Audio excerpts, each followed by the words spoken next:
capital basis, and 20 years from now it'll have grown a lot faster internationally than in the U.S. So I really like that market better because there is more growth there over time. But it will hurt them it is hurting them in the short term right now. But that doesn't mean anything. I mean, Coca-Cola went public in, I think it was 1919. Stock sold for $40 a share. It went back before that as the Candler family, and they went back. They bought it for $2,000, the whole business. Asa Candler back in the late 1880s in a couple of purchases. So now he goes public in 1919, $40 a share. 1 year later, it's selling for $19, gone down 50% in 1 year. Now you might think that's some kind of disaster, and you might think that sugar prices increased and the bottlers were rebellious and a whole bunch of things. You could always find a few reasons why that wasn't the ideal moment to buy it. Years later, you'd have seen the Great Depression, and you'd have seen World War II, and you'd seen sugar rationing, and you'd seen thermonuclear weapons, and the whole thing. There's always a reason. But in the end, if you'd bought one share for $40 and reinvested the dividends, it'd be worth about $5 million now. And that factor so overrides anything else. I mean, if you're right about the business, you'll make a lot of money. And the timing part of it is a very tricky thing. So I don't worry about any given event if I've got a wonderful business, what it does to next year or something of the sort. Their price controls have been in this country at various times, and that's fouled up even the best of businesses. I mean, I wouldn't be able to raise the price on December 26th of See's Candy if we had price controls, and we've had them in this country. But that doesn't make it a lousy business if that happens to happen, because you're not going to have price controls forever. We had them in the early 70s. So the wonderful business, you can figure out what will happen. You can't figure out when it will happen. You don't want to focus too much on when. You want to focus on what. If you're right about what, you don't have to worry about when very much. Is there an area I'm missing back there any place? Or I just want to make sure I'm not focusing all of them on one place. Let me get this gentleman over here. Most human mistakes, but the most successful of those will learn lessons from those mistakes and use them to benefit themselves later. What investment mistakes have you made or that you feel that you made, and how can you use those lessons? The question is about my business mistakes. How much time do you have? Well, the interesting thing about the mistakes is that in investments, at least for me and for my partner Charlie Munger, the biggest mistakes have not been mistakes of commission, they've been mistakes of omission. They're where we knew enough about the business to do something, and for one reason or another, we sat there sucking our thumbs instead of doing something. And so we've passed up things where we could have made billions and billions of dollars from things we understood. Forget about things we don't understand. In fact, I could make billions out of Microsoft. Doesn't mean anything because I never understand Microsoft. But if I can make billions out of healthcare stocks, then I should make it, and I didn't. When the Clinton healthcare program was proposed and they all went in the tank, we should have made a ton of money out of that because I could understand it. I didn't make it. I should have made a ton of money out of Fannie Mae back in the mid-'80s because I understood it and I didn't do it. Those are billion-dollar mistakes or multi-billion-dollar mistakes that generally accepted accounting principles don't pick up.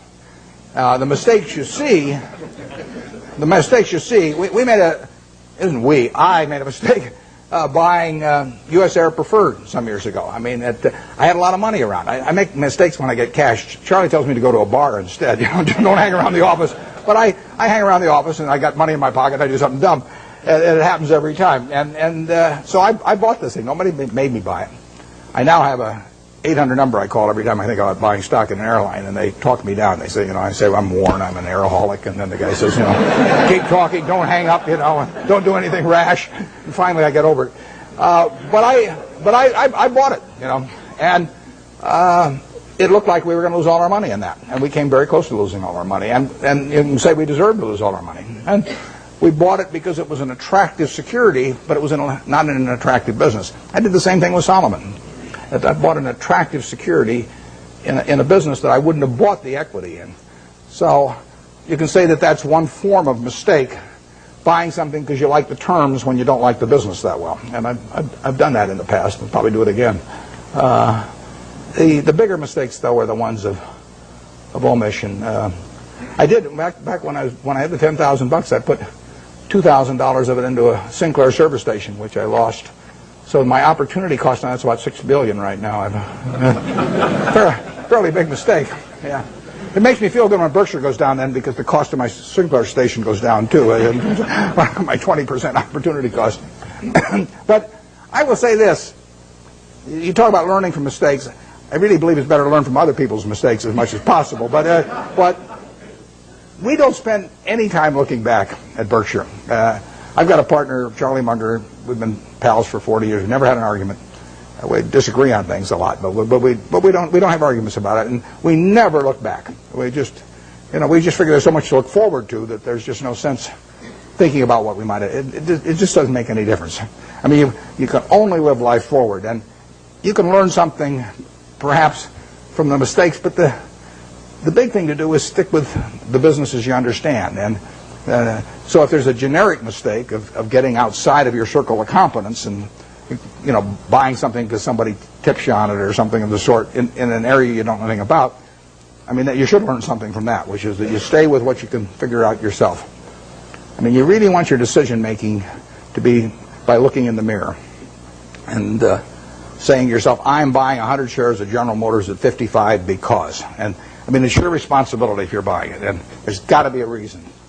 And if you can't state the reason, you shouldn't buy it. If it's because somebody told you about it at a cocktail party, not good enough. I mean, it's got to be something. It can't be because the volume, the chart looks good on it or anything like that. It's got to be a reason you'd buy the business, and we stick to pretty carefully. That's one of the things Ben Graham taught me. Yeah.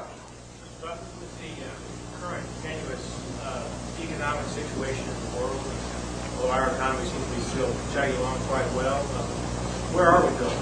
What's going to happen with interest rates? The question about what's going to happen to interest rates or where we go in the world, I don't think about the macro stuff.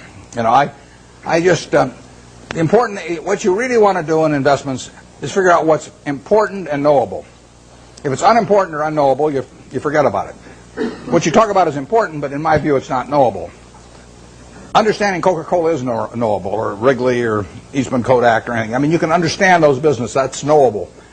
And whether it turns out to be important depends on where your valuation leads you and the current price and all of that. But we have never either bought a business or not bought a business because of any macro feeling of any kind. We don't read things about predictions about interest rates or business or anything like that because it doesn't make any difference. I mean, let's say in 1972 when we bought See's Candy, I think maybe Nixon put on the price controls a little bit later. Let's say we'd seen that. But so what? We'd have missed a chance to buy something for $25 million that's earning $60 million pre-tax now. I mean, we don't want to pass up the chance to do something intelligent because of some prediction about something that we're no good on it anyway. So we just don't read or listen to or do anything in relation to macro factors at all, zero. And the typical investment counseling organization goes out and they bring out their economist, they trot him out, and he gives you this big macro picture, and then they start working from there on down. In our view, that's nonsense. And if Alan Greenspan was on one side of me and Bob Rubin on the other side, they were both whispering in my ear exactly what they're going to do the next 12 months. It wouldn't make any difference to me in what I pay for executive jet or general reinsurance or anything else I do.